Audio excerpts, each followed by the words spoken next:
Boa noite, tudo bem?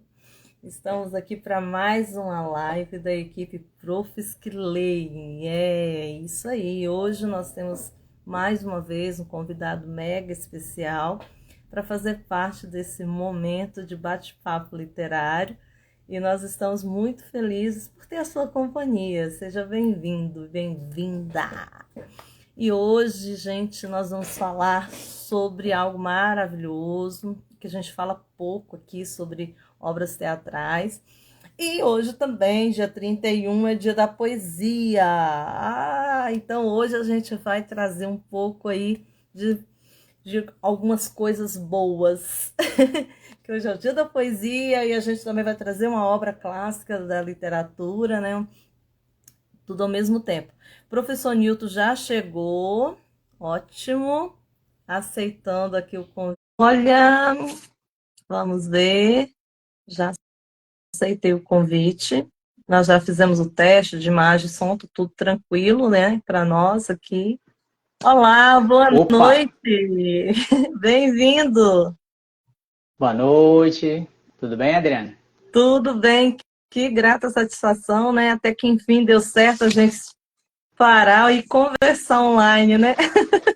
Já vi um namoro aí há alguns meses, né? Não é, menina? A gente vinha se namorando aí para esse bate-papo, esse momento de conversa, e eu tenho, assim, uma imensa alegria de poder dialogar contigo, né? Porque você também é uma pessoa que ama a literatura e que está sempre ligado nessas leituras, tem tanta coisa que você faz que envolve o mundo literário, né? E é um professor, acima de tudo, né? Então, isso é o melhor de tudo. Ei, boa noite a todos vocês que estão chegando. Gente, vamos apresentar primeiro a nossa equipe de professoras que leem, tá? Então, a equipe Profis que Leem é formada por mim, Adriana Guzmão Antunes, que sou a idealizadora e coordenadora desse projeto.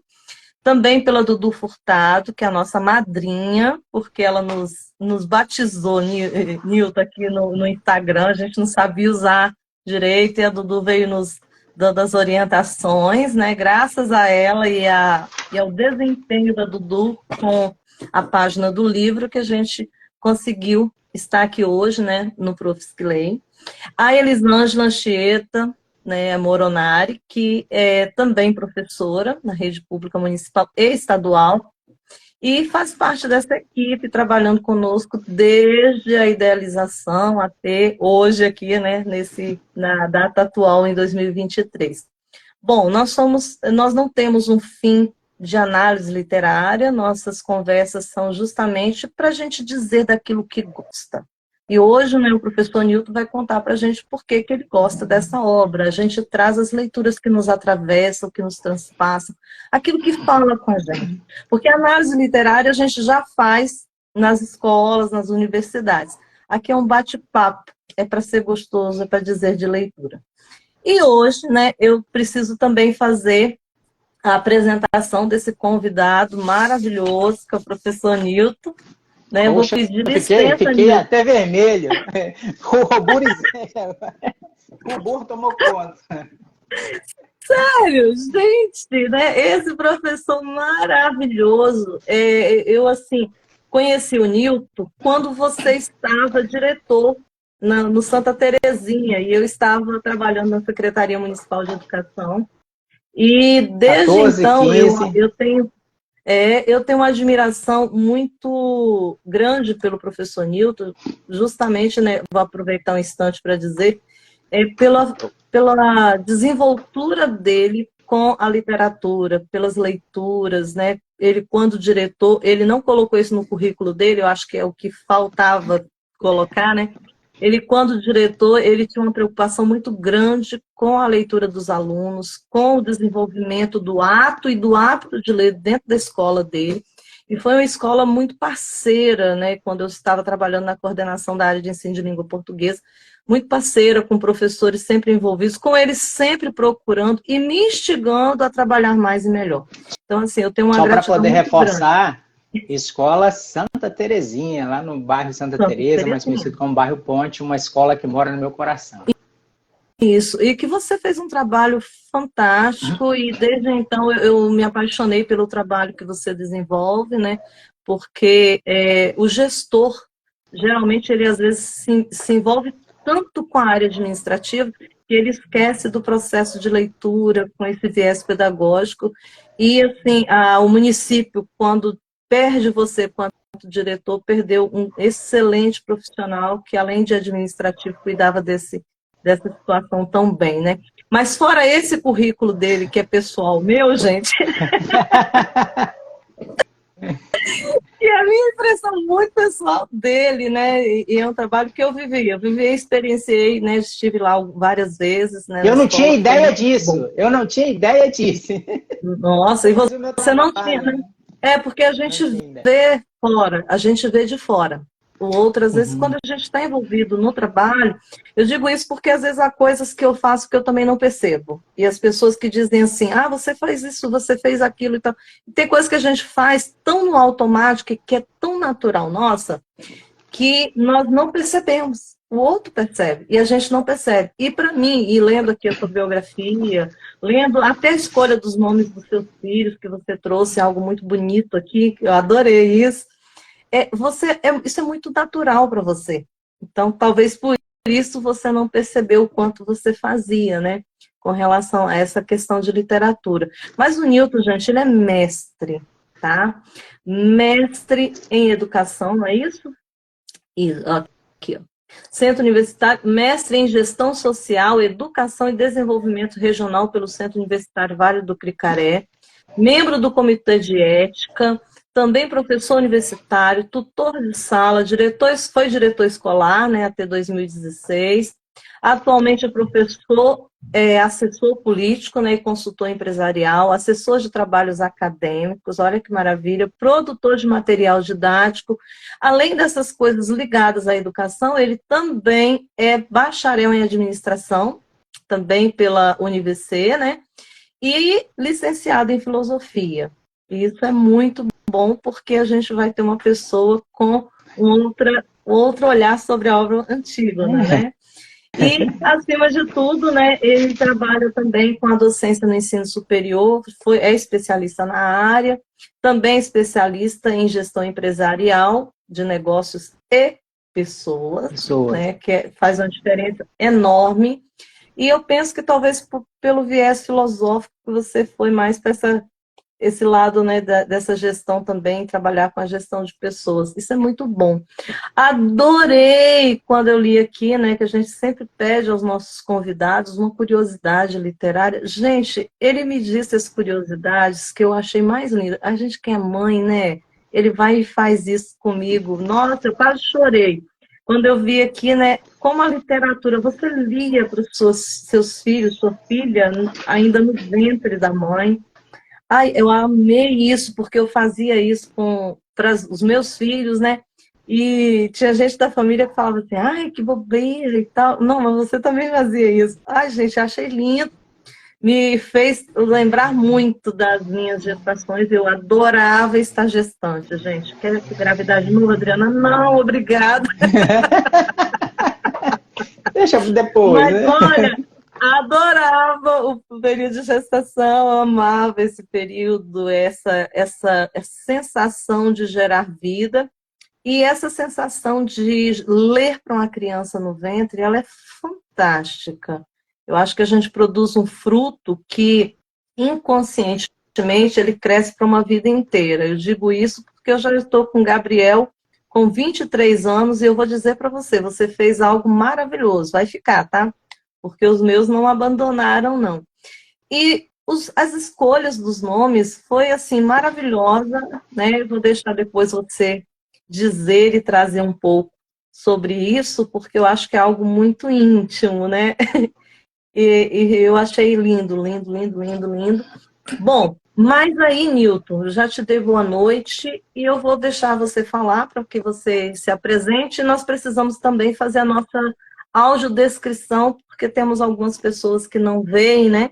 E que estão nos acompanhando e que dizem assim, Adri, faz a audiodescrição para a gente saber como é que é você, como é que é o convidado. Então, nós vamos fazer agora também, né? O Newton vai dar o boa noite, se descrever, e eu também farei isso depois dele, ok? Bacana.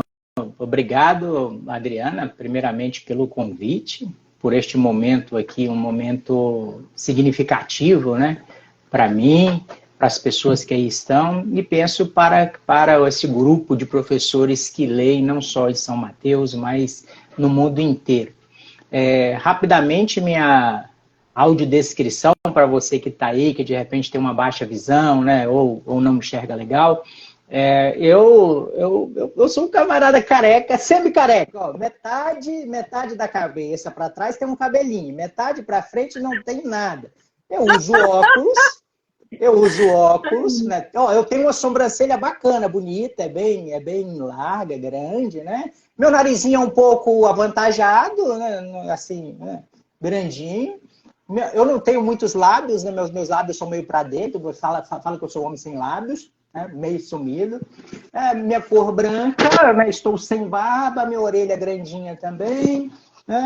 Assim, eu sou um camarada dentro dos padrões que nós temos por aí. Tá? Eu acho que deu, né? Deu para poder o pessoal visualizar um pouquinho aí o professor Newton. Quanto a minha pessoa, eu sou uma pessoa, penso eu aqui, um pouco mais extrovertida, gosto de brincar, né? Gosto de redes sociais, gosto de inventar um pouco de moda aí na vida, afinal de contas, o que nós temos é a vida para ser vivida. Show? Legal. Atendeu? Acho que sim, né? Eu estou sorrindo na maioria das vezes, tá? Eu gosto de sorrir bastante. Combinou, eu também ri muito, graças a Deus. Outro dia uma pessoa me perguntou assim, nossa, você só vive rindo? Eu falei, claro, te incomoda? Ela falou assim, nossa, mas é tão estranho olhar para uma pessoa que está sempre rindo. Eu falei assim, ai, você quer olhar para alguém que esteja sempre bravo? Eu não gosto de estar brava, não. Eu estou tão feliz com minha vida. Eu tenho que sorrir, porque essa, né? não satisfeita. A minha vida é essa, né? A nossa experiência com essa vida é essa. Então, eu estou muito feliz pela oportunidade que eu tenho de viver, né? Então, assim, geralmente quem olha para mim vai me ver rindo também, né? E nas lives eu estou sempre rindo, estou sempre feliz porque eu faço o que eu gosto, né? Que é de conversar sobre literatura, isso para mim é fantástico. Gente, então, quem sou eu? Adriana, uma mulher de média estatura, acho que eu sou de média estatura, branca, olhos claros, sobrancelha muito larga, já me compararam com a Frida, né? Mas eu tirei o meiozinho dela. Cabelos curtos e encaracolados, né? Uso óculos, meus óculos são vinho. Gosto de um batom vinho também, vermelho, gosto de batons mais escuros, né? Estou usando um brinco em formato de gota, um pouco maior. Estou trajando uma blusa branca que tem as iniciais do nosso projeto, né? Que tem a frase, você já leu hoje. E atrás de mim, estou sentada, atrás de mim vocês vão ter um painel da equipe Profis que Lê, né? Que é a nossa logomarca e a nossa frase. E também uma parte, né, da minha estante com livros, de uma das minhas estantes com livros, tá? Então, é essa minha audiodescrição. Bom, eu não tenho um nariz tão avantajado igual o do Newton, não, tá, gente?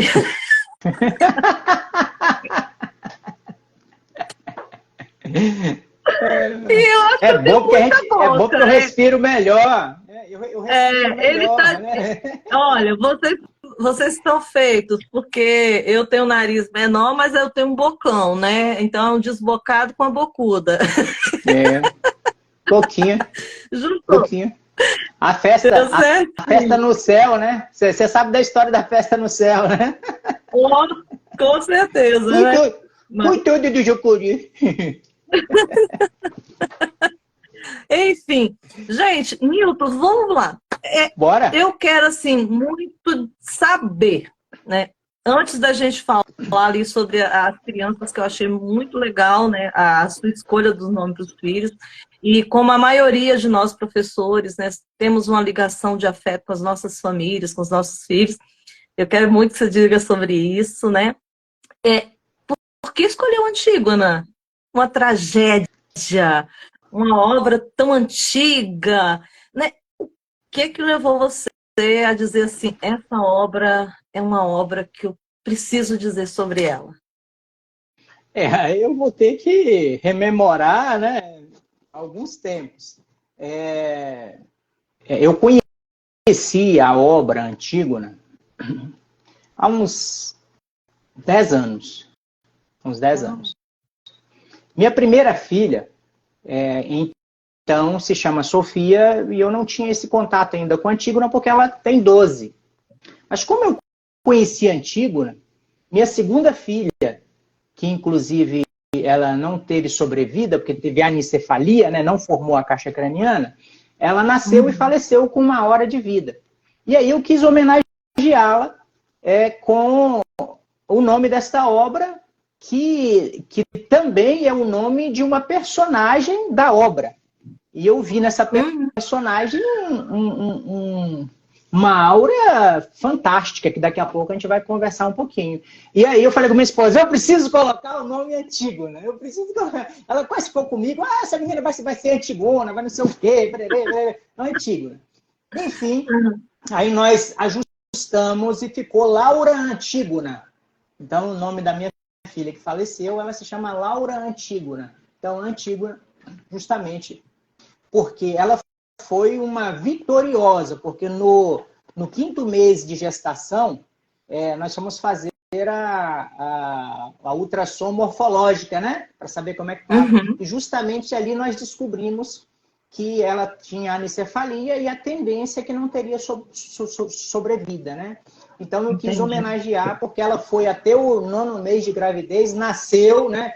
Foi lá, e durou teve isso, uma sobrevida de 1h12, então ela é uma vitoriosa, é alguém que luta, é alguém que de fato tem uma prestação de serviço. Então, assim, Antígona escolhida por isso, porque eu tive contato, gostei da obra, uma obra fantástica e uma obra que me levou a estudar um pouco mais sobre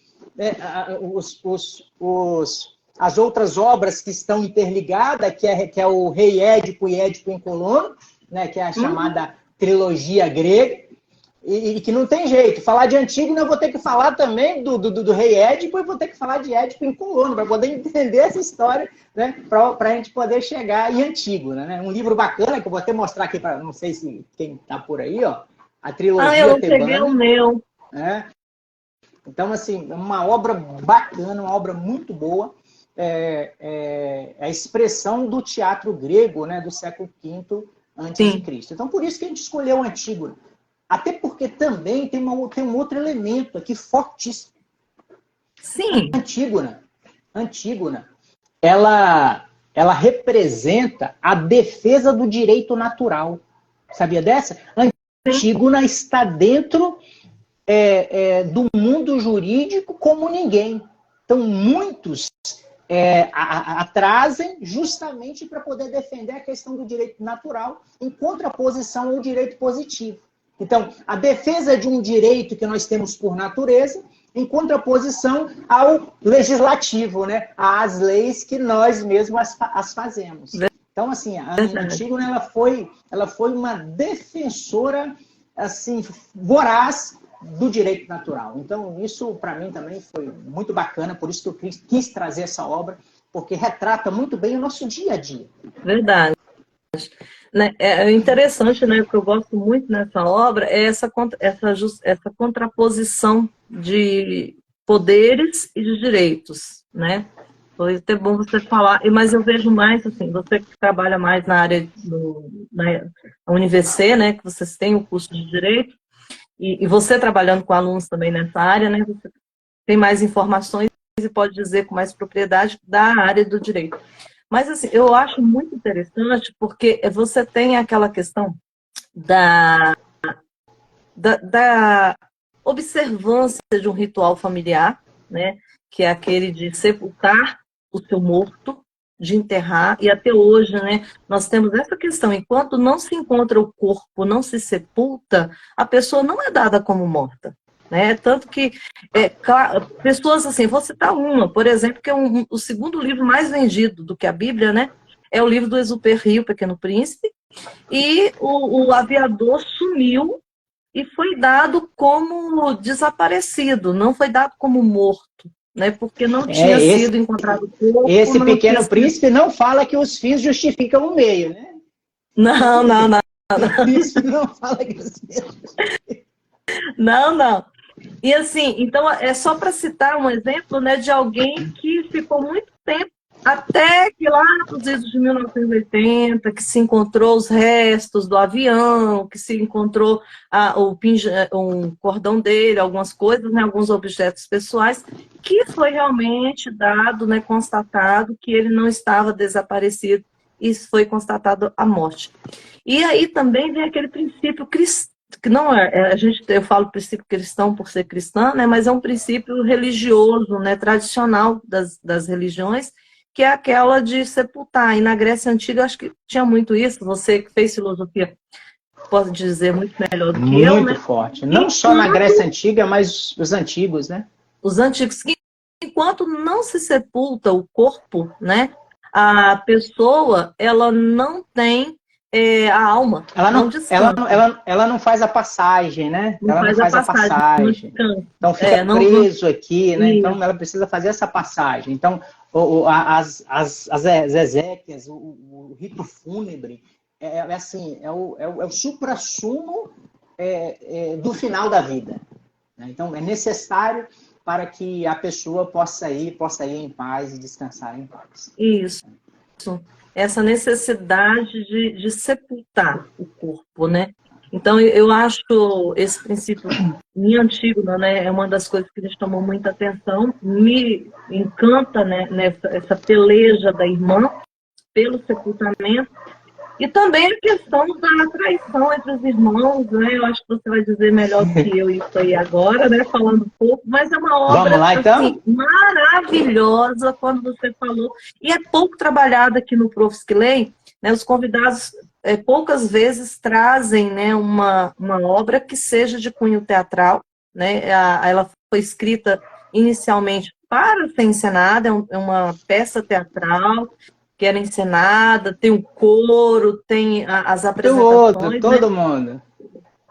Hoje em dia, né, para você que está nos acompanhando aí, seria similar à ópera, né? Seria algo similar ao que a gente tem na ópera. Só que a tragédia, né, como peça teatral, ela diferente da ópera, a ópera ela é toda cantada, e a tragédia não é cantada, ela é encenada, né, não tem. Pode ter música, pode ter canto? Pode. Mas não é uma regra na tragédia que se tem o canto. Né? Mas a ópera é toda cantada. É a ideia de teatro mesmo, né? De teatro. A ideia do teatro. Eram apresentações teatrais, né? Então, qual era a diversão do grego? As apresentações teatrais. Sim. Então, assim, haviam disputas, né? De quem tinha a melhor tragédia e tal, e aí por diante. O Sófocles foi um desses grandes, né?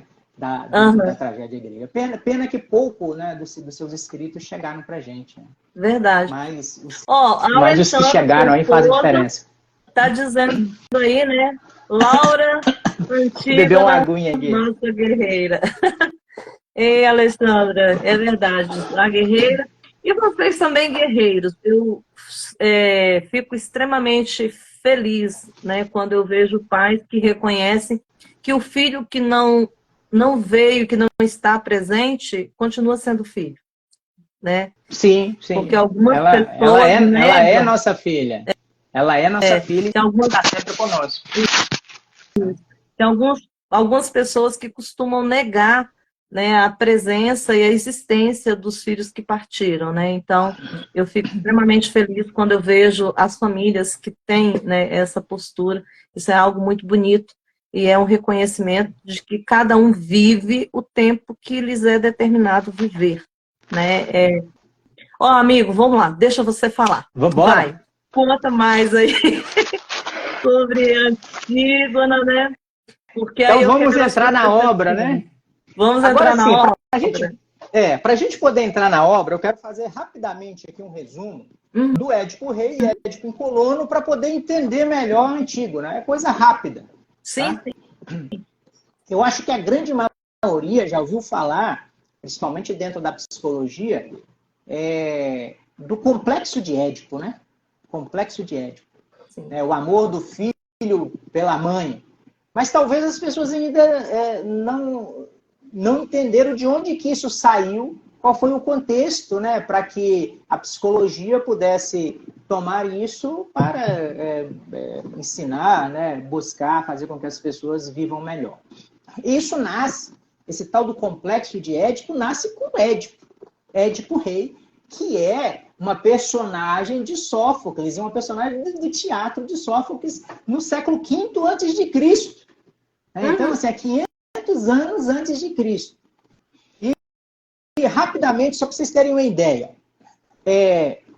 Laio era o pai de Édipo.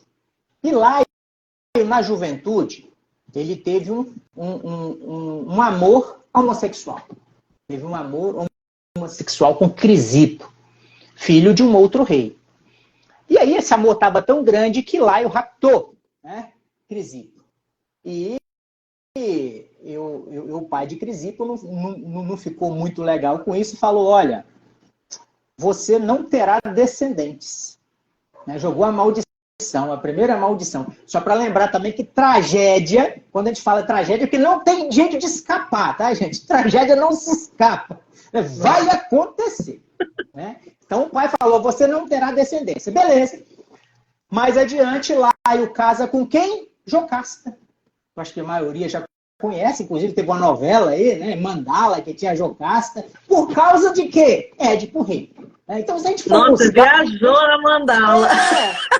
Não é Mandala. Se a gente for buscar a nossa vida aqui... olha... Tá tudo lá na Grécia Antiga. Puxa o fio, porque você vai ver que tudo chega lá. Vai chegar em um filósofo, vai chegar em alguém lá. Né? Então, Laio casa com Jocasta, se torna rei de Tebas. Bacana? Bem, o oráculo, a partir de um deus chamado Febo, diz, por que você teve aquele amor antinatural? Parece até a fala de algumas pessoas hoje, né? Aquele amor antinatural. Se você tiver um filho, esse filho vai te matar. Ai. E aí, né, ele ficou com a cabeça quente, né? Puxa vida! Laio ficou com a cabeça quente. E aí eles vão namorar, Laio e Jocasta vão namorar. O que acontece? Pimba! O menino nasce. Opa. E aí Laio fica desesperado. Fala, não, eu preciso resolver isso aqui agora. Entrega a Jocasta. Jocasta, pega esse menino e manda ele pro mundo. Ele pegou o menino. Entregou a um servo, que era um pastor, falou, leva esse menino daqui, tipo assim, para morrer. Amarrou as pernas dele, furou as pernas dele e amarrou. E esse servo levou, né, para as montanhas e deixou esse menino lá. Ficou meio com pena, ficou olhando ele. Aí, por acaso, uma outra pessoa de um outro reino passou e viu aquele menino. Ele falou, nossa, esse menino aqui e tal, o que está acontecendo? Não, ele está aí que é para morrer, pererê, parará. Falou, não me dá aqui porque eu tenho gente que quer adotar uma criança. E ele pegou esse menino e levou quem foi que adotou o rei e rainha dessa cidade vizinha. E Édipo, então, cresce com pais adotivos, mas ele não sabia. Quando ele ficou mais, né, lá com seus 20 e poucos anos, 30 anos, vamos imaginar aí, em um momento de cachaçada lá, todo mundo, alguém grita, você é filho bastardo, você não é filho. Ele ficou com aquele negócio na cuca e foi lá perguntar à mamãe dele e o papai. Mas eu estou dizendo que eu não sou filho de vocês. Ele falou, não, você é nosso filho, sempre foi e será. E ele acreditou. Mas aí ele ainda com o negocinho na cuca, né, foi consultar o oráculo de Delfos. E lá, por aí por diante, Pererê fala, você tem uma maldição. Você vai matar o seu pai e casar com a sua mãe. Ele ficou desesperado. E aí, ele acreditando que aqueles que o criaram eram o pai, o que ele fez? Colocou a mochilinha nas costas e fugiu da cidade dele e foi para Tebas. Porque ele não queria que cumprisse a maldição que o oráculo falou, imaginando que os pais adotivos eram os pais verdadeiros. Bacana? Quando ele está com a mochilinha dele chegando perto de Tebas, quem que ele encontra no meio do caminho? Laio. Mais alguns cavalheiros ali, ele não sabia quem era. Os camaradas começaram, sai da frente, sai daí, rapaz. Ele ficou meio bravo. Por fim, o que ele fez? Matou o Laio, matou os cavaleiros. E ele não sabia quem era, que era o pai dele. Então matou o Laio. Beleza, e foi embora. Quando ele chega na entrada de Tebas, vocês também devem já conhecer, você, Adriana, a famosa história da esfinge, né, que devorava os tebanos ou aqueles que chegassem lá e que não desvendasse lá o seu mistério. E o que aconteceu?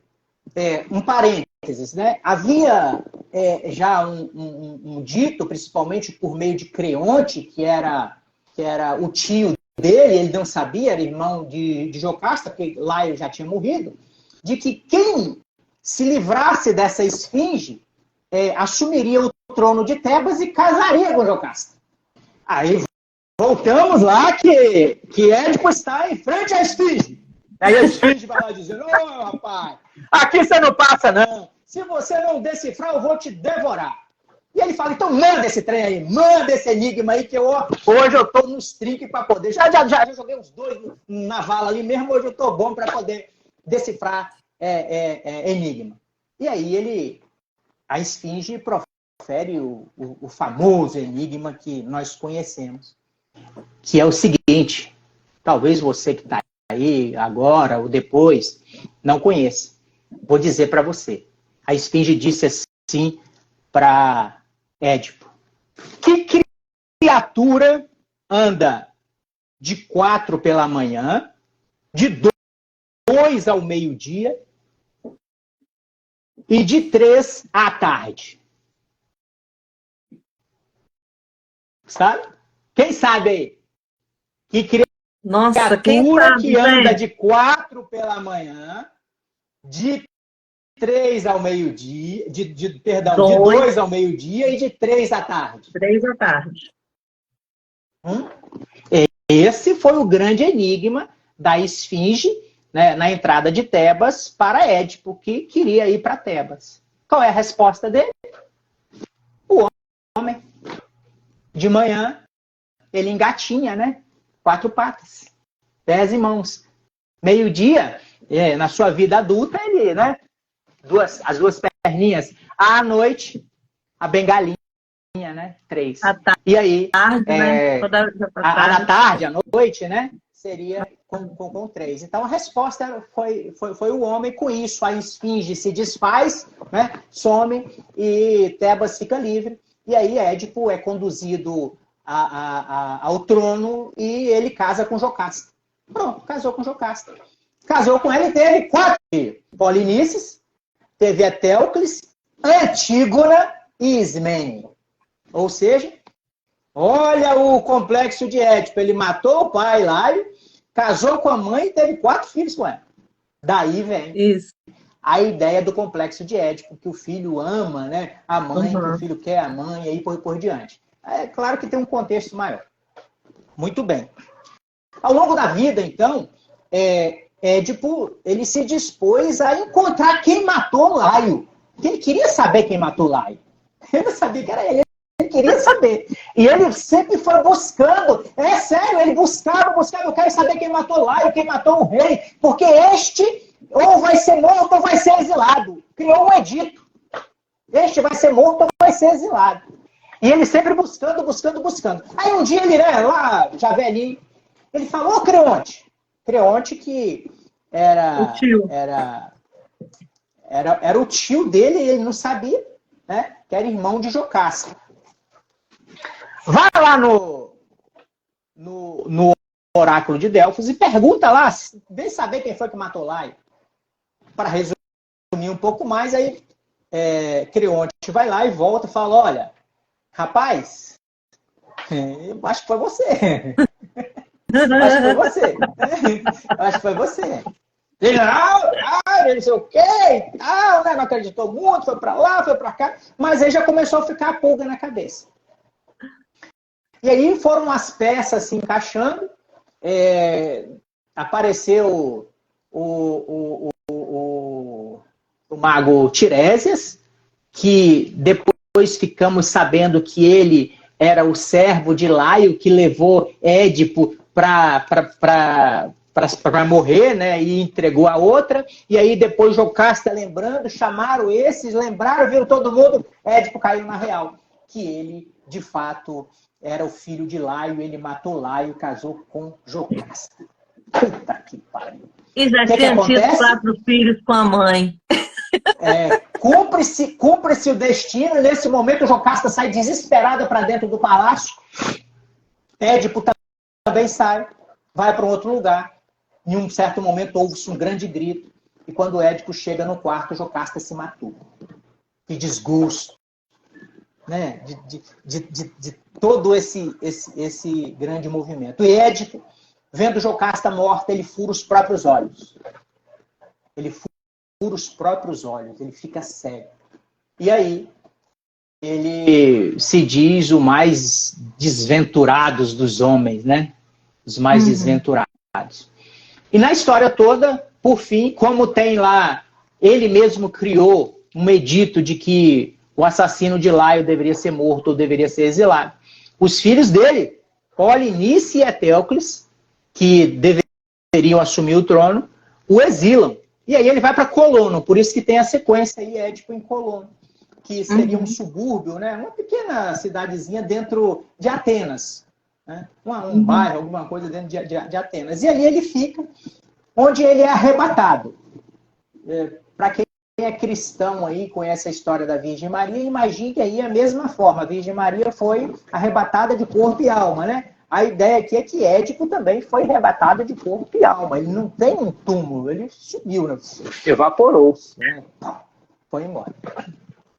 Nesse interim, quem toma conta de Édipo? Quem é que vai ser os olhos de Édipo em Colono? Quem adivinha? Quem vai ser os olhos de Édipo? Quem foi que se dispôs? E era criança, tá? Que se dispôs a ser os olhos de Édipo? Antígona. Antígona acompanhou o pai em seu exílio, eram os olhos dele. E ficou lá o tempo inteiro, até o momento dele ser arrebatado, e depois ela volta para Tebas. Só tem um episódio rápido aqui lá em Colono que eu quero contar, é que Polinices chegou lá pedindo a bênção do pai porque ele ia invadir Tebas. Aí vocês falam assim, mas ele não era de Tebas? Não é o rei de Tebas? Então eu vou abrir um outro parênteses rapidinho aqui. Se Édipo foi exilado, saiu, o trono ficou em aberto. Então quem deveria assumir? Os filhos. Mas qual deles? Aí eles chegaram no acordo, fizeram lá, né, um 0 para o ímpar. Vamos fazer o seguinte, cada um assume um ano. Né? Cada um assume o trono um ano. E ele, beleza. E aí, Eteocles, que era o mais novo, inclusive, assumiu o trono. Venceu um ano, na hora de passar o bastão, Polinices chegou lá, opa, Eteocles, meu irmão, passa o bastão aí que agora chegou a minha vez, né? Eteocles falou, vez de quê, rapaz? Vez de quê, moço? Aqui não tem negócio de passar bastão, não. Sai fora daqui. Ou seja, Eteocles não quis passar o trono e Polinices ficou muito bravo, muito puto da vida. E aí ele mudou-se para uma outra cidade também, né, para um outro reinado. Lá ele casa com a filha do rei e convence o rei em atacar Tebas para tomar o seu trono à força. Esse parênteses lá onde Polinices foi procurar Édipo, que falou, bicho, você sai daqui porque vocês me exilaram, vocês não fizeram nada por mim. E aqui tem um adendo importante. Polinices chega para Antígona. Antígona, que acompanhou o pai até os últimos instantes, uma criança.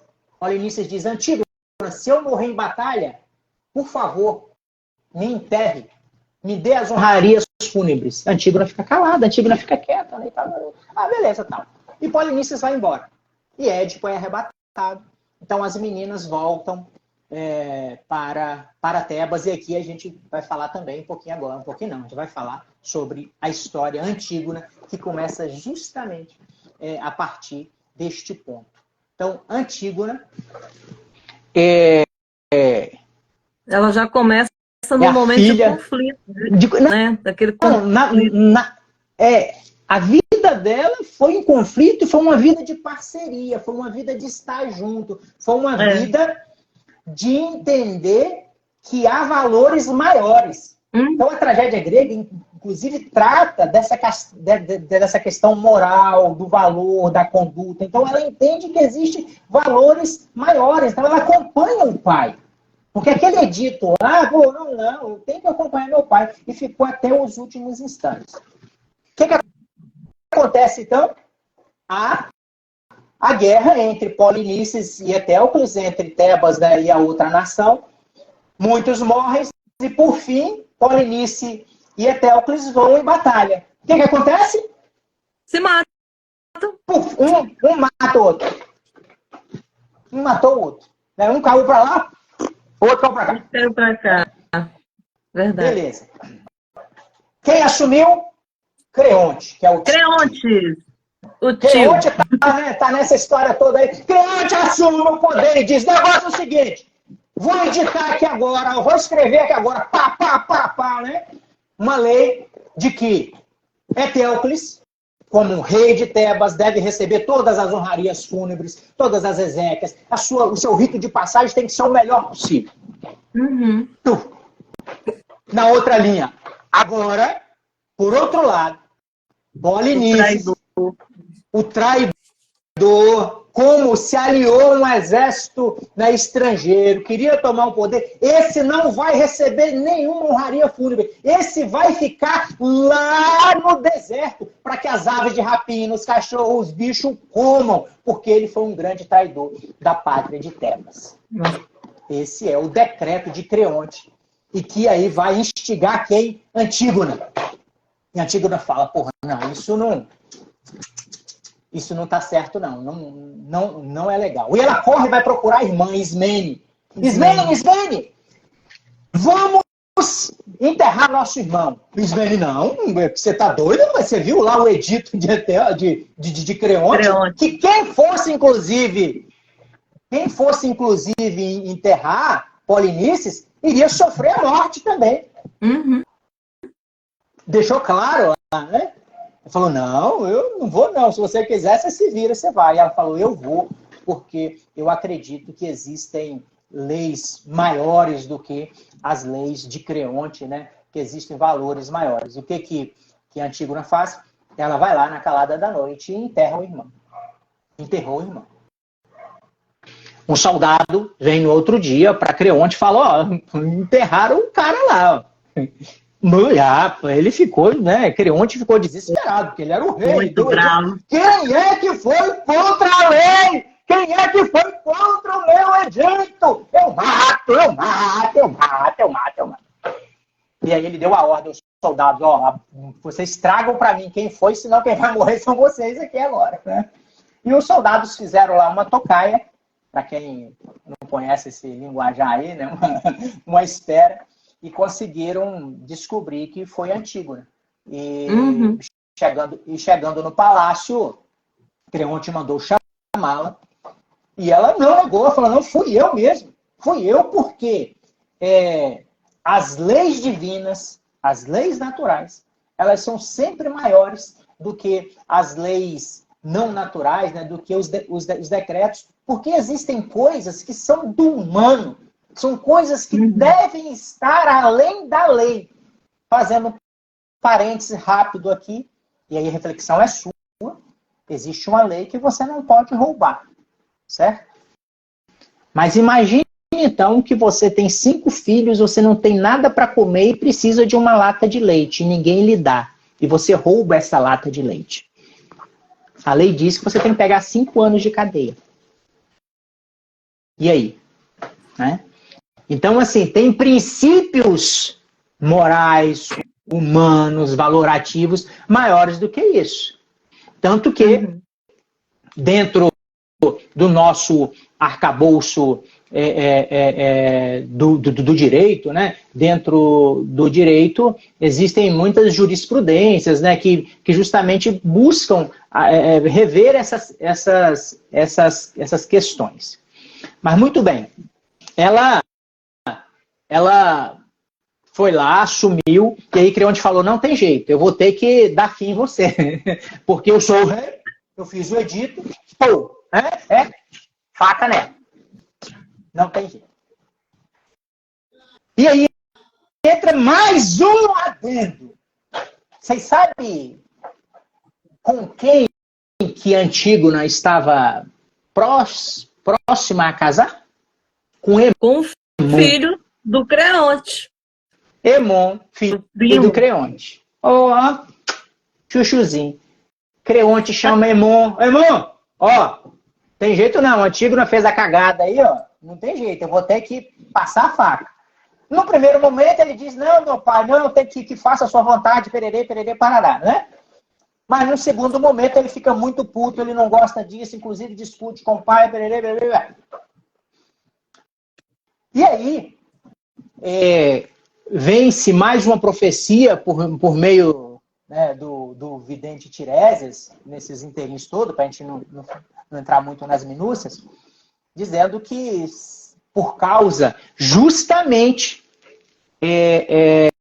dessa forma ruim de se tratar o povo, dessa forma suprema, desse rei, né, que coloca o edito acima de tudo, ele vai ter mortes na família. O negócio, a tragédia grega é tensa, e vai ter mortes na família.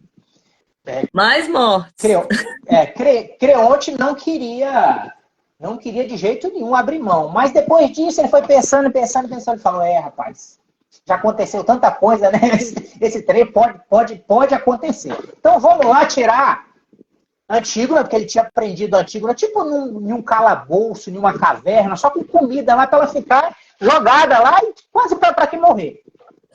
Quando ele chega mas lembrando, lá, né, que ele obrigou o filho a fazer isso, né, Nilton? Segundo a tradução que eu li, o filho é obrigado a cumprir a sentença do pai, né? Que ele foge com Antígona, se casa, o pai também não aceita e faz ele cumprir a sentença, né? Não, você tem que sacrificá-la. Essa é uma outra tradução. Essa é uma outra tradução que vai além. Nessa tradução, a ideia é que ele foge, mas ele foge para o calabouço dela. Ele vai ao encontro de Antígona. Uhum. E quando ele chega lá, de que forma que está Antígona? Ela se suicidou, amarrou uma corda e se suicidou. Né? Enforcada. E aí, Hemon fica desesperado. E nesse desespero dele, quem chega é Creonte. E ele, desesperado, pega uma espada e parte para cima de Creonte. Queria matar o pai.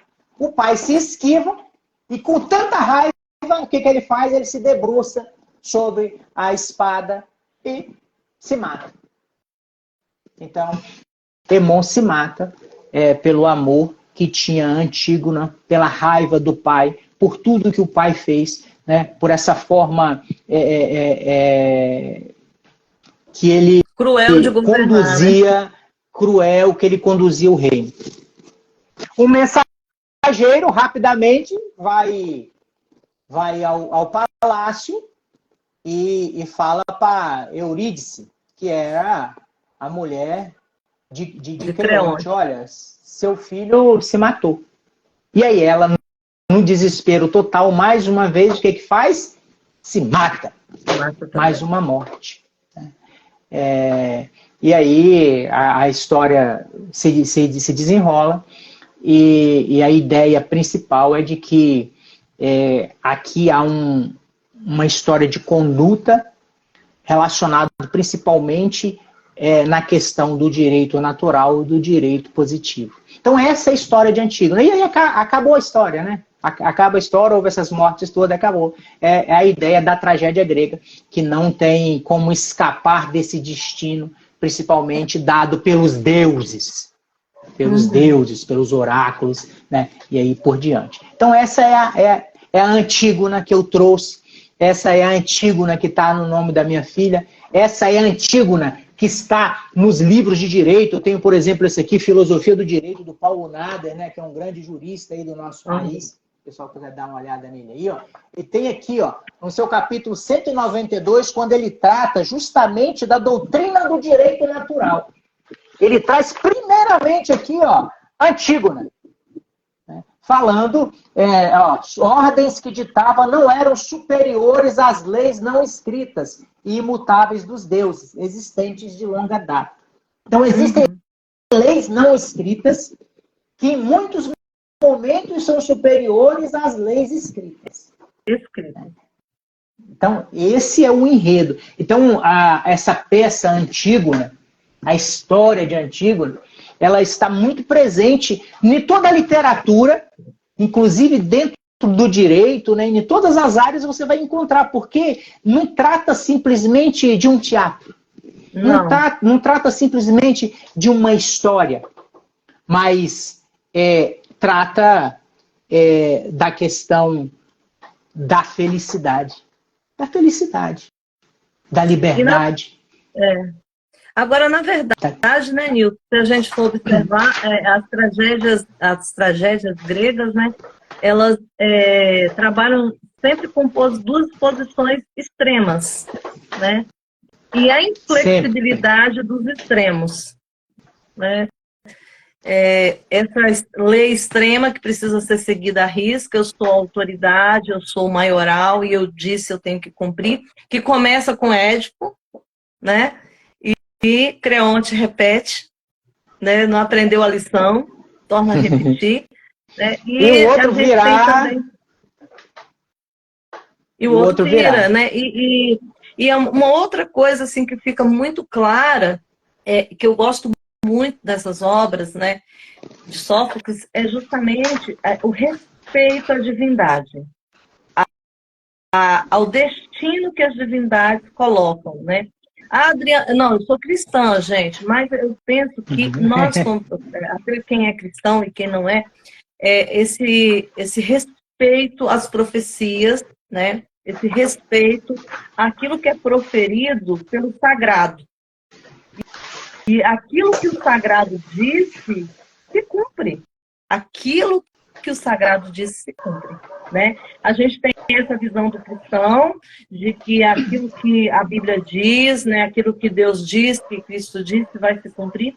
E na cultura grega, na visão da cultura, da religião grega também, o que o oráculo dizia, as revelações do oráculo, elas se cumpriam, né, Nilton?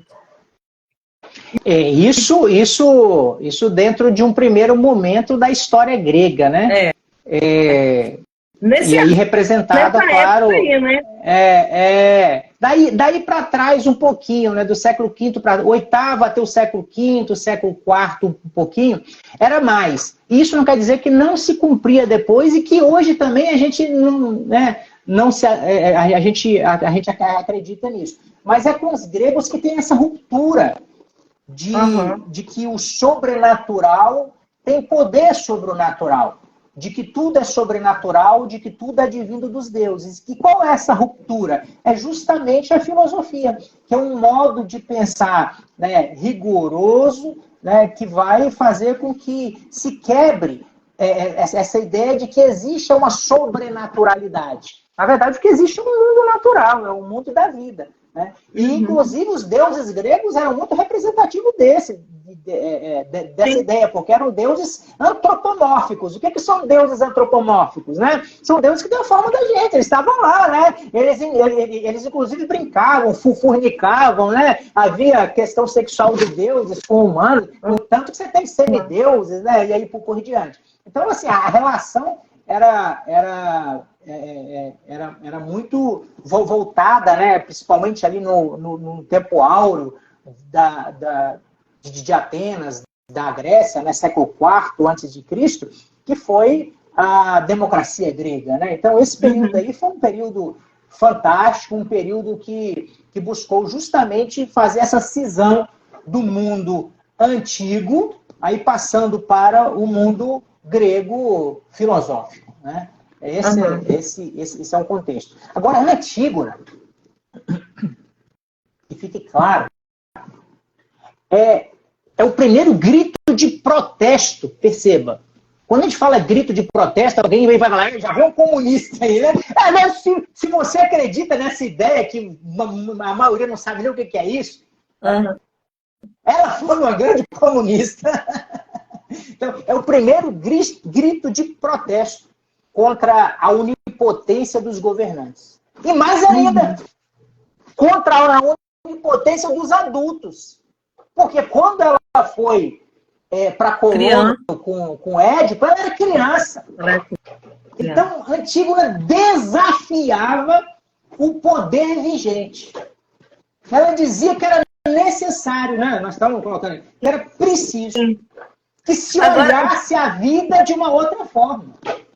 E também, Antígona tem essa preocupação com a família, com cuidar do seu próximo, com cuidar do pai, com esse cuidado do irmão, porque a Ismênia está muito tranquila, né? A gente vê ali começo a Ismênia tá tranquila. Ismênia era igual Quiabo, né? Você já viu a ideia de Quiabo escapar disso? Ismênia escapava que era uma beleza, né?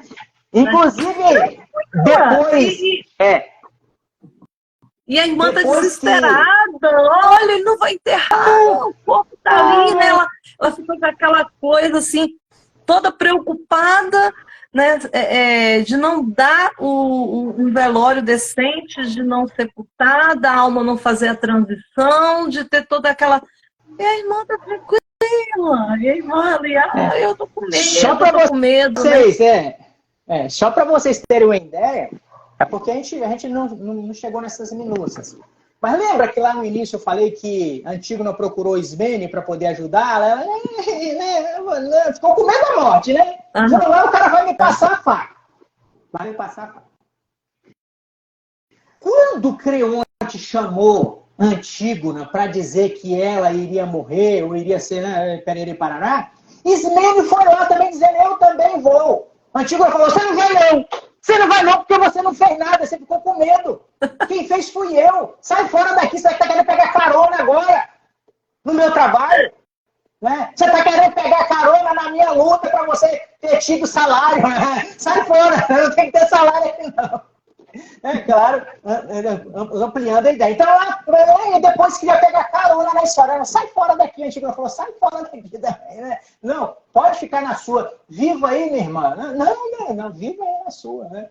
Então, ela tem essa ideia da família, ela tem essa ideia, né, de que é preciso pensar muito maior a questão do ser humano, mas ela também é muito incisiva. Quando ela bate o negócio, ela bate e ela é firme. Né? Por exemplo, nesse caso da irmã, no caso do irmão de lá, no caso de quando ele foi com o pai. Então ela estava sempre na defesa, ela está aí circulando nessa história toda aí, como alguém que de fato tem princípios. Né? Alguém que hoje, no mundo de hoje, seria chamada aí de feminista, de comunista, né? Mais ou menos isso que se fala hoje. Seria, os rótulos da atualidade, né, seriam esses. Exatamente. Rótulos, né? Eu acho que ela receberia isso muito, muito, muito, muito. Olha só, né? Outra coisa livro. Aí, esse ponto seu é extremamente interessante, né? Quando você coloca dessa mulher que ela não pôde sequer assumir o trono, porque a mulher não tinha direito a assumir o trono, né? Essa questão da descendência só funcionava para o masculino, né? Para o homem que podia assumir. Então, os dois irmãos mortos, quem assumiu? Creonte. Ela não assumiu o trono. Então, ela, nessa questão, ela também é sempre muito respeitosa, né? Com essas colocações. Então, assim, ela é uma mulher extremamente sensata, mas, como você disse, né? Uma mulher, vamos dizer assim, já à frente do seu tempo. Porque quando ela foi acompanhar o pai ficou meio bravo. Porque, poxa, uma menina, né, me acompanhando, quem deveria estar me acompanhando eram os meus filhos. E aí... você sabe muito bem, talvez alguns nossos que estão acompanhando eles saibam, mas eu vou trazer novamente. A sociedade grega era uma sociedade extremamente machista, né? eu não digo machista, deixa eu tentar reformular. Era uma sociedade que quem era cidadão era apenas homem e de maior, e que tinha alguma relação com o poder. Mulheres, escravos, crianças, não eram ninguém. Tanto que não podiam participar da ágora, né? Não podiam participar das questões relacionadas à política. Se vocês estivessem em uma sala que os homens começassem a falar, as mulheres tinham que sair, elas só entravam para servir. Né? Então, assim, não era que era questão machista, mas era uma outra forma de organização social onde a mulher em si, ela era um zero à esquerda. Então, o próprio Édipo, quando Antígona a acompanha, ele fala assim, poxa vida, né? Só a menina que conseguiu me acompanhar, os meus filhos não foram. E um momento que ele estava conversando com o rei de Tebas, ele pergunta, né, se ele quer que a filha saia, porque ela não é homem. Mas ela fica lá. Ela fica lá. Então, Antígona serve aí, né, como um exemplo. Serve não, ela já vem como exemplo há 24 séculos, né, de que é necessário lutar pelo espaço. É necessário que a gente tenha vez e tenha voz. E Sim. Ela foi, né, a partir da história toda aí, uma pessoa que buscou fazer isso. Então, teria, com certeza, penso eu aqui, esses rótulos que nós depositamos em muitas pessoas hoje aí, em especial em muitas mulheres. Né? Só essa vez, aqui, essa voz em favor da família, né? Em favor do bem-estar e do direito de acompanhar. Participar, direito de participar da família. Ei, Adriana, é o direito de participar da família. O que é participar da família? Participar das decisões, participar, né, do banquete. Coisa que a gente defende para as crianças hoje. Você conhece um camarada chamado Walter Fuan? Eu tenho até um livro dele, que ele teve recentemente.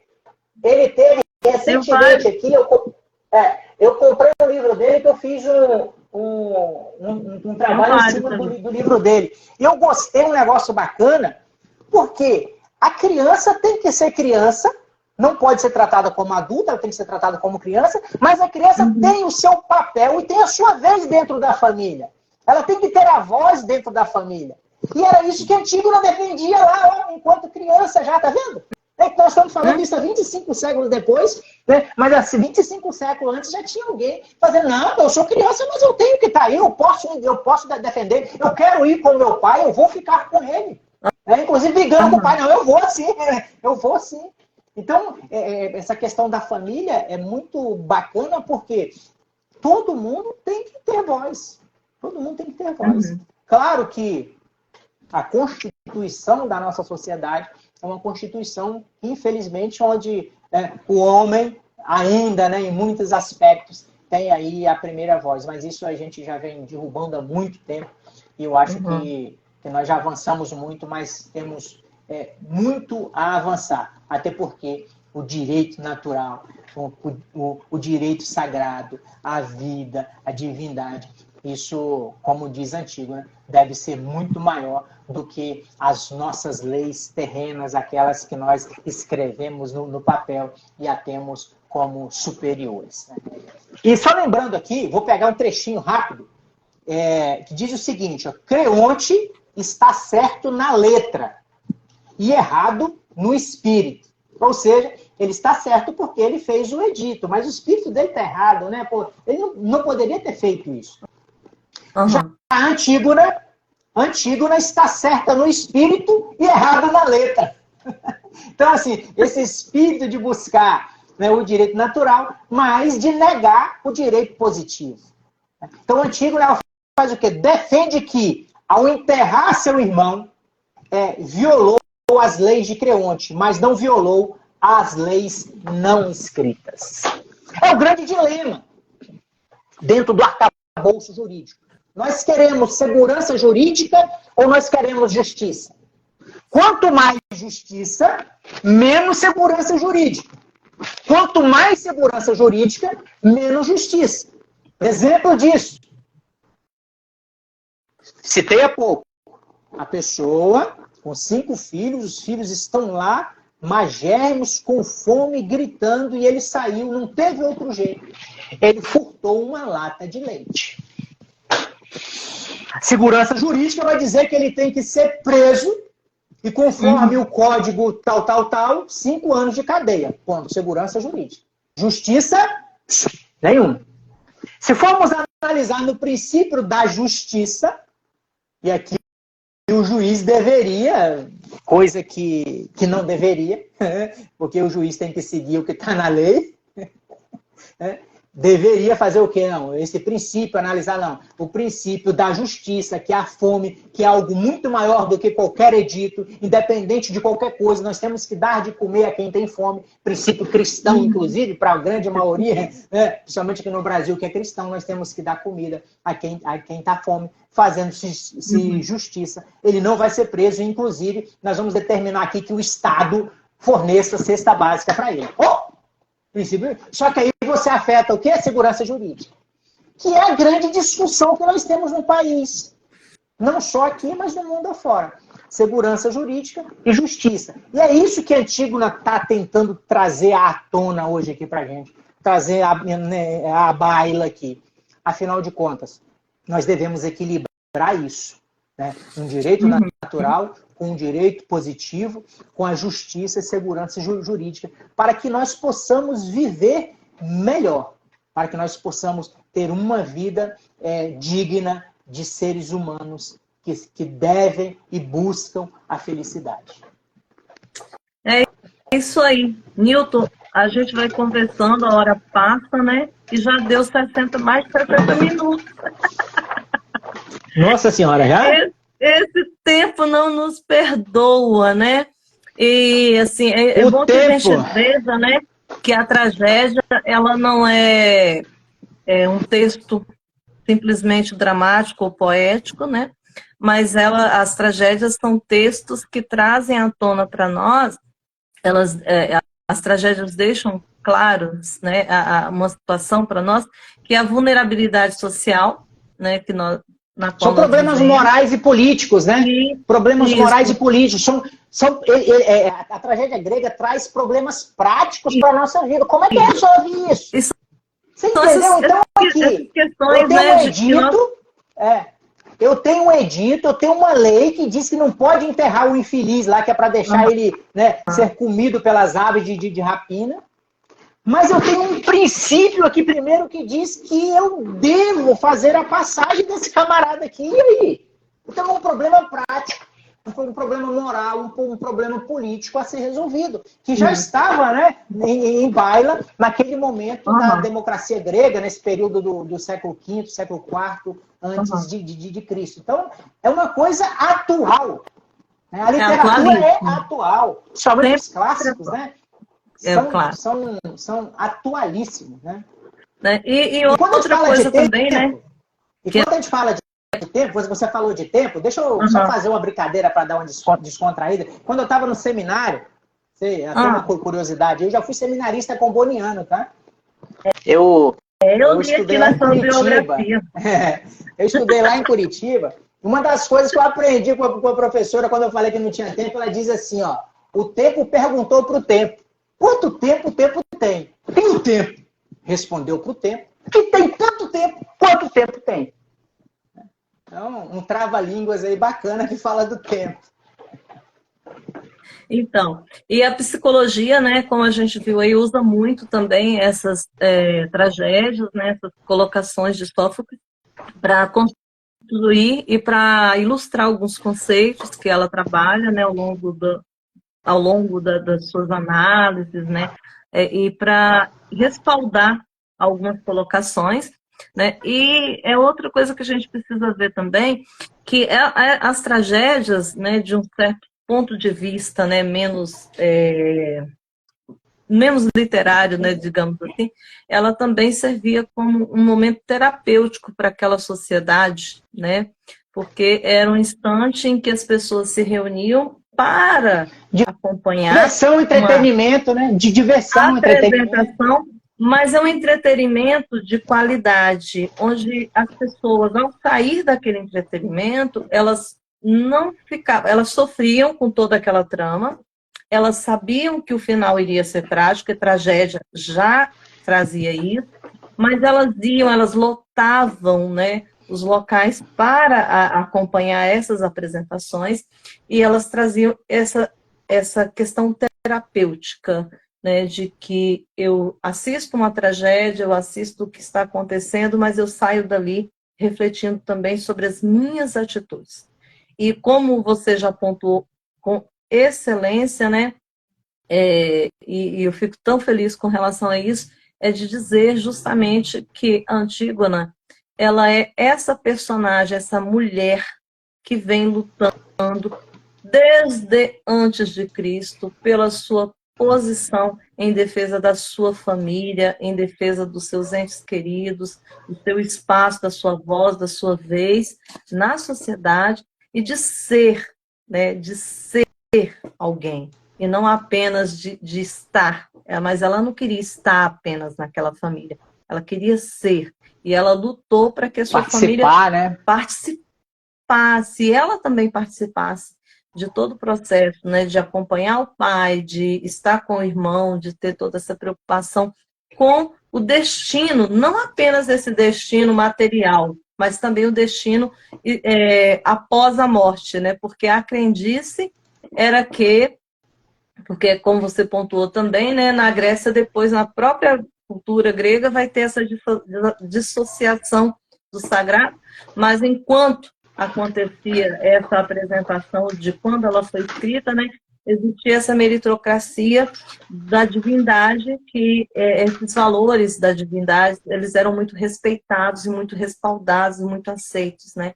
Então ela também luta por isso, para que o corpo repouse dignamente, para que a alma faça a passagem, faça a transição e consiga alcançar, né, o seu destino eterno de uma forma digna, né, conforme a religião a qual eles professavam, né, a fé, a crendice, a espiritualidade a qual ela defendia. Então é uma mulher além de todos os tempos e só podia ser clássico, né, Nilton? E você só podia trazer o clássico, né? Eu não podia esperar outra coisa de você que não essa conversa gostosa sobre um clássico. Tem uns clássicos, tem uns clássicos bacanas para a gente conversar em outros momentos. Eu não sei se vocês já trabalharam aí, principalmente esse livrinho aqui, ó, 1984, não sei se vocês já trabalharam, mas... Não, acho que ninguém trouxe ainda 1984. Já foi citado. Para essa realidade que a gente está vivenciando aí, um outro que eu tô terminando agora, que é esse aqui, ó, Admirável Mundo Novo, né, que é uma com contraposição, a ideia de um futuro perfeito, né? Então, assim, tem um livro bacana para a gente fazer. Esse é muito bom. Aí, né? Vamos conversar aqui. A gente está dialogando, né, a respeito dessas questões. A gente pode marcar um café presencial aí, fazer uma live ao vivo, conversando, tomando um café e falando sobre mais algumas obras. Isso aí. De repente a gente pode montar um pool de gente aí em algum lugar, né? Fazer um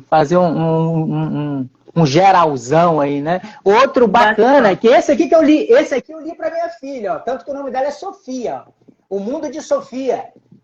De Sofia. Isso é muito bom. A história da literatura, a história da filosofia, né, em literatura. O Gardner, ele faz isso de forma magistral, né? E tem as obras que você citou aí, né, do Walter, que fala muito, né, sobre essa questão da infância, né? Nós temos algumas obras que ele trabalhou de forma assim, maravilhosa, do Walter Quan. Gente, é muito... Ai, olha aqui, eu tô olhando, o horário não nos permite, 21h15, meu Deus.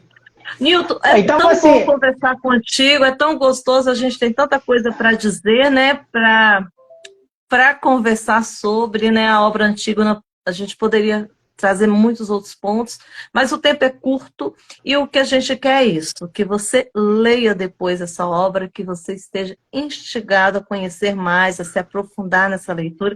Quem sabe o leitor da trilogia? Gente, essa trilogia você consegue baixar na internet gratuitamente. É domínio livre. público. É domínio É público. domínio público, é livre. Então, assim, poxa, vai lá, né? Vocês, principalmente quem já tem um leitor, né? De livros digitais aí, baixa, faz o PDF, o download do PDF, coloca aí, faz a leitura, vale a pena. Porque são Tem obras outros dois clássicas, como livros, dissemos. Adriana, para a gente poder contribuir aí também, que você pode baixar, mas que a gente pode trabalhar mais no futuro. Uhum. Um deles se chama Apologia de Sócrates, que é a defesa de Sócrates perante o tribunal ateniense, né, onde ele estava sendo acusado de corromper a juventude e de não cultuar os deuses gregos. Também é um maravilhoso, né, que está dentro dessa característica nossa aqui hoje. Tá. E o Walter tem um texto maravilhoso sobre isso, o Walter Coan. Né? Ele tem uma obra que ele vai justamente trabalhando com essa defesa de Sócrates. Maravilhosa. Então assim, você pode baixar. Tá? Você que está aí agora, você pode baixar a Apologia de Sócrates e o outro, né, como já que nós estamos lá na Grécia Antiga, você pode baixar a história dos deuses, né? A teogonia. A teogonia, que aí você vai ter um pouquinho a história dos deuses, né? O primeiro deus Caos, né? Depois você tem Gaia, Urano. É uma história bacana também que mostra a criação do mundo a partir de uma outra perspectiva. Se você me dá 1 minuto, eu queria falar um texto curtinho aqui de Matias Aires, que é um pensador nosso, brasileiro, e ele tem um trecho aqui que é muito bacana. Diz assim, ó. Sim. Quem são os homens mais do que a aparência de teatro? A vaidade e a fortuna governam a farsa desta vida. Ninguém escolhe o seu papel. Cada um recebe o que lhe dão. Quem sai sem Fausto e nem cortejo, fique logo no rosto, indica que é sujeito à dor, ao sofrimento e à miséria. Este sim é que representa o papel de homem. A morte que está de sentinela em uma das mãos segura o relógio do tempo. Na outra, a foice fatal. E com esta, em um só golpe, certeiro e inevitável, dá fim o quê? A tragédia. Fecha a cortina e desaparece. Matias Aires. Muito bacana. Eita! Que mostra essa efemeridade da vida. Gente, e hoje, Milton, assim, vamos encerrar, né? Porque já passou, já extrapolamos um pouco o tempinho. Depois, para baixar para o YouTube, dá um trabalho quando a live fica maior. Mas vejam só, hoje é dia 31, né? E nessa data, né, nós tivemos, dia 31 de outubro, instituído pela presidenta Dilma Rousseff, né, a Lei 13.131 de 2015, que ela determinou, né, hoje, no dia do nascimento de Carlos Drummond de Andrade, né, que fosse considerado o Dia Nacional da Poesia. Tá? E, já que a gente está falando de tragédia, né, eu quero trazer um poema do Drummond, que é o nosso aniversariante do dia, e que é também a razão desse Dia Nacional da Poesia. Eu quero trazer um texto clássico do Drummond, que já virou canção, que já foi assim, que é um dos textos mais falados, né, conhecidos, que inclusive tem nos livros didáticos, que é justamente A Morte do Leiteiro. Vamos lá? Em homenagem aí ao nosso eterno Drummond, poeta brasileiro, A Morte do Leiteiro. Há pouco leite no país, é preciso entregá-lo cedo. Há muita sede no país, é preciso entregá-lo cedo. Há no país uma legenda que ladrão se mata com tiro. Então, o moço que é leiteiro, de madrugada com sua lata, sai correndo e distribuindo leite bom para gente ruim. Sua lata, suas garrafas e seus sapatos de borracha vão dizendo aos homens no sono que alguém acordou cedinho e veio lá do subúrbio trazendo o leite mais frio, o mais alvo, da melhor vaca, para todos criarem força na luta brava da cidade. Na mão, a garrafa branca não tem tempo de dizer as coisas que lhe atribuo, nem o moço leiteiro ignaro, morador na rua Namu, empregado de entreposto, com 21 anos de idade, sabe lá com que impulso de humana compreensão. E já que tem pressa, o corpo vai deixando à beira das casas uma apenas mercadoria. E como a porta dos fundos também escondesse gente que aspira ao pouco de leite disponível em nosso tempo, avancemos por esses becos, peguemos o corredor, depositemos o litro. Sem fazer barulho, é claro que barulho nada resolve. Meu leiteiro, tão sutil, de passo maneiro e leve, antes desliza do que marcha. É certo que algum rumor sempre faz. Faz um rumor. Passo errado, vaso de flor no caminho, cão latindo por princípio, ou um gato guisilento. E há sempre um senhor que acorda, resmunga, tosse e torna a dormir. Mas este acordou em pânico. Ladrões infestam a cidade. Não quis saber de nada mais. O revólver na gaveta saltou à sua mão. Ladrão? Se pega com jeito. Os tiros da madrugada liquidam meu leiteiro. Se era noivo, se era virgem, se era alegre, se era bom, não sei. É tarde para saber. Mas o homem perdeu o sono de todo e foge para a rua. Meu Deus, matei um inocente. Bala que mata gatuno também serve para furtar a vida de nosso irmão. Quem quiser que chame médico, polícia não bota a mão aqui. Neste filho de meu pai está salva a propriedade. A noite geral prossegue, amanhã custa chegar, mas o leiteiro está telado ao relento. Perdeu a pressa que tinha. Da garrafa estilhaçada lá nos ladrilhos, já sereno, escorre uma coisa espessa que é leite, sangue, não sei. Por entre objetos confusos, mal redimidos da noite, duas cores se procuram e suavemente se tocam, amorosamente se entrelaçam, formando um terceiro tom, a que chamamos Aurora. Carlos Drummond de Andrade. É isso aí. Show de bola. Um grande aplauso aí para o nosso grande poeta nacional, que hoje é dia da poesia nacional. Nilton, em nome da equipe Profis Clay, gratidão pelo sim, gratidão por esse compartilhar literário, por esse instante, por esse dia.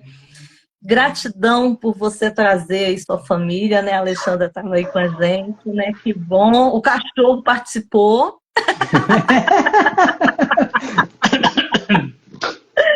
E com você falando para os agradecimentos, amigo. Falou, Adriana. Eu que agradeço, né, pelo convite de estar participando desse projeto aí muito bacana. E eu que não me considero um grande leitor, não me considero um grande literário, né? Eu sou só um entusiasta, talvez mais pela leitura. Não estou nos círculos aí mateenses, né?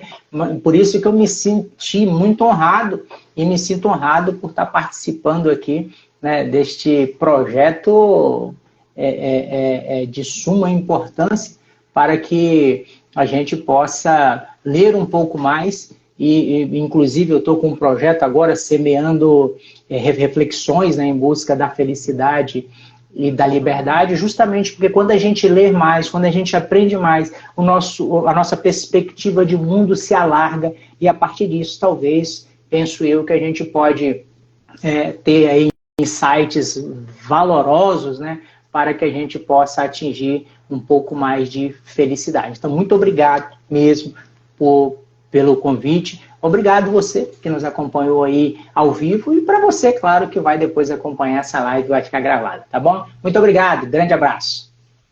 Nilton, tem uma pergunta antes de encerrar. A gente tem que fazer para todo mundo. Existe uma pergunta. Vou fazer para você, mas serve para você que está em casa também, tá? E você, já leu hoje? Aqui, ó. Vou mostrar ainda. Tô aqui, ó. Yes! Que maravilha! Eita, que coisa linda! Nilton, parabéns por essa exposição tão gostosa, por esse tempo tão bom que passou assim, que a gente nem percebeu. Gratidão, forte abraço. Em nome de toda a equipe de Profs Clay, eu vou te dar o meu abraço literário, o nosso abraço literário. Então, você recebe aí esse abraço, vai. Abraços literários. Recebido de todo mundo. E ao mesmo tempo transfiro. E a gente aguarda vocês para a próxima live. A gente tem muita coisa boa chegando, muitas leituras interessantes. E é claro que vocês já viram que nós vamos ter mais um encontro com o professor Nilton, né? Porque dizer sobre o que conversar de literatura não nos falta, né? Então, grande beijo, grande abraço, gratidão. Tchau, tchau. Até breve. Tchau, tchau.